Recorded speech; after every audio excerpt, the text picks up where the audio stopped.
right, court's calling the case of the people of the state of Michigan and Stephen William Nauta. Mr. Nauta, can you hear me? Yes, sir, Your Honor. All right, Mr. Nauta, I also have Miss Epler here in the virtual courtroom here for your arraignment, sir.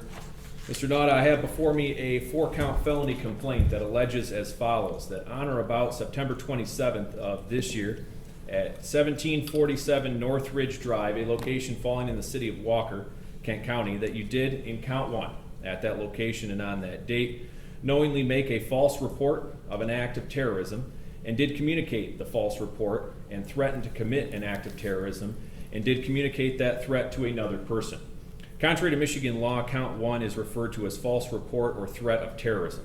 Carries with it a maximum penalty of 20 years with the Michigan Department of Corrections and or a $20,000 fine. You will be owed reimbursement to the government for expenses incurred from that violation. Do you understand count 1 and the maximum penalty? Yes, sir, Your Honor. Count 2, same date, same location, alleges you did carry or possess fertilizer, a substance or compound that when combined with another substance or compound will become explosive or combustible with the intent to frighten, terrorize, intimidate, threaten, harass, injure, or kill any other person. Contrary to Michigan law, count 2 is a charge of explosives, possession of bombs with unlawful intent. Carries with it a maximum penalty of 15 years in the Michigan Department of Corrections and or a $10,000 fine. Do you understand count 2 and the maximum penalty? Yes, sir, Your Honor, I do. Count 3, same date, same location, alleges you did being the operator of a motor vehicle who was given a visual or audible signal by hand, voice, emergency light, or siren by Tom Raisinin, a sergeant with the Walker Police Department, who was in uniform and his motor vehicle was identified as an official police vehicle, and that he was acting in the lawful performance of his duty. You did willfully disobey that direction by attempting to flee and elude the officer by increasing your speed of your motor vehicle in an area where the speed limit was 35 miles per hour or less. Contrary to Michigan law, count 3 is a fleeing and eluding in the 3rd degree. Carries with it a maximum penalty of 5 years in the Michigan Department of Corrections and or a $5,000 fine. And upon conviction, the Secretary of State is required to suspend your operator's license for a period not to exceed 5 years. Do you understand count 3 and the maximum penalty? Yes, sir, Your Honor. Finally, count 4, same date, same location, alleges you did assault, batter, wound, resist, obstruct, oppose, or endanger Tiffany Elliott, a police officer from the Walker Police Department whom you knew or had reason to know was performing her official duties in that capacity. Count 4 is a charge that carries with it a maximum penalty of 2 years in the Michigan Department of Corrections and or a $2,000 fine. Do you understand count 4 and the maximum penalty? Mr. Nauta. Mr. Nauta? Stephen, do you understand? Yes, sir, you, my court attorney. Yes. Do you understand what the judge just said about the 4th Yes, count? ma'am. Yes, ma'am, we spoke earlier, and I totally understand. All right, Mr. Nauta, let me confirm then. Do you understand count 4 that I just read to you and its maximum penalty? Yes, sir. All right. Mr. Nauta, these are felony offenses, and Ms. Epler is here representing you through the arraignment process. Did you have a chance earlier to discuss with Ms. Epler your felony rights? Do I have what, sir, Your Honor? Mr. Nauta, did you have a chance earlier to discuss your felony rights with Ms. Epler? Yes, yes. Did you understand all of those rights you discussed? Yes, Your Honor, I do. Did you give Ms. Epler permission to sign a form acknowledging your rights? I believe I do, Your Honor. All right, Ms. Epler, if you could for the record. Your Honor, I did go over his felony advice of rights as well as my limited scope representation. He did allow me to sign both forms, and I did provide them to the court, and I can speak to his bond whenever the court is ready. All right. Mr. Nauta, is that true? You gave Ms. Epler permission to sign those forms? Yes, sir, Your Honor. All right. Mr. Nauta, based on the charged offenses and the maximum penalties, the court is going to enter 4 not guilty pleas on your behalf. We have this case scheduled for a probable cause conference and preliminary examination. You'll get the date and time for that in writing before you leave the jail if you are released on bond. But to be clear, you have a probable cause conference on October 8th and an examination 1 week later on the 15th of October. Now moving forward, Ms. Epler, any position on the bond to be set today? Thank you, Your Honor. He lives at the South 3rd Street address by himself for the last 8 months.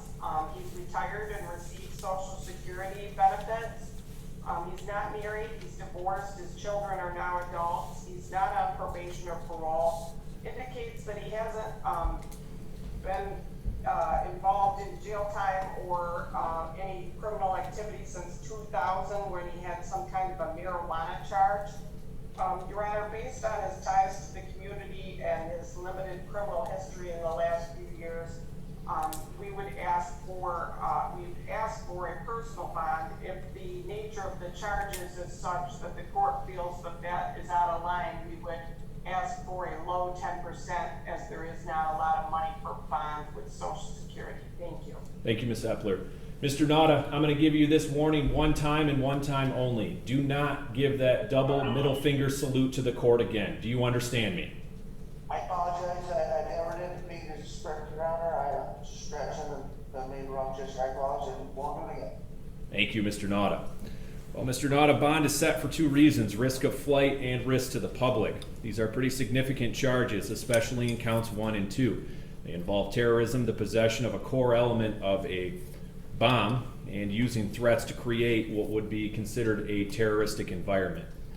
Furthermore, count 1 and count 2 respectively are 20 and 15-year felonies.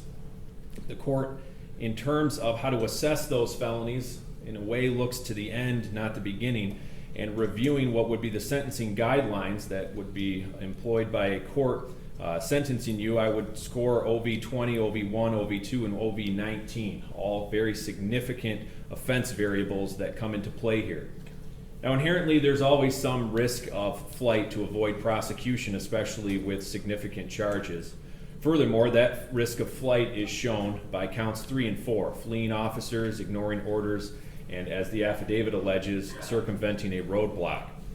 Now, in terms of the affidavit of probable cause, which is proper for the court to take a look at in terms of setting bond, you approached a highly populated area tied to a political rally.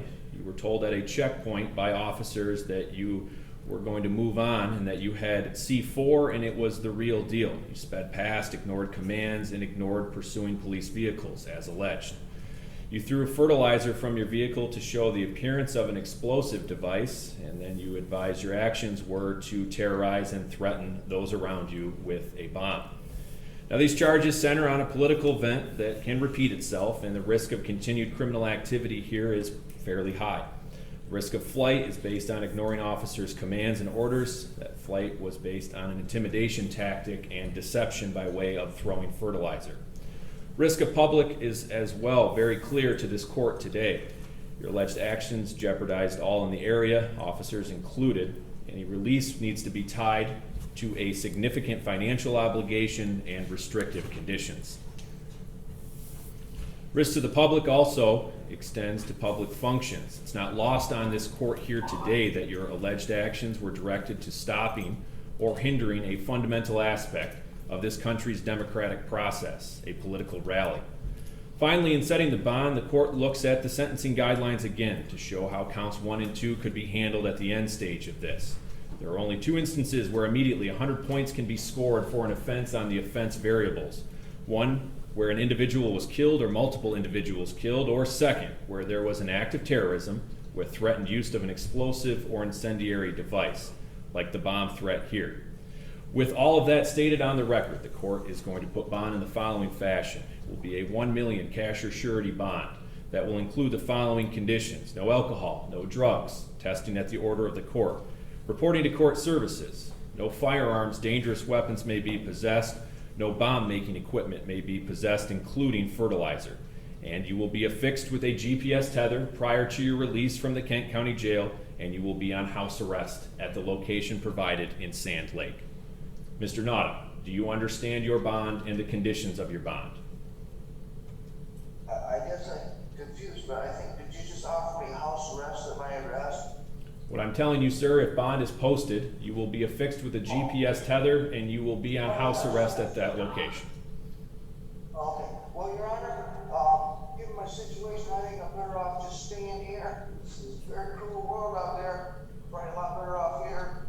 And I know now that my family received many protection, many times. All right. Mr. Nauta, I'm going to cut you off because I want to make sure you understand anything you say can and will be used against you moving forward. We've set the bond. We've set a probable cause conference for you. The final thing I'm going to tell you is that if you wish to apply for a court-appointed attorney, Ms. Epler's representation has come to an end because we are done with the arraignment. You need to fill out an application for that. Do you understand, sir?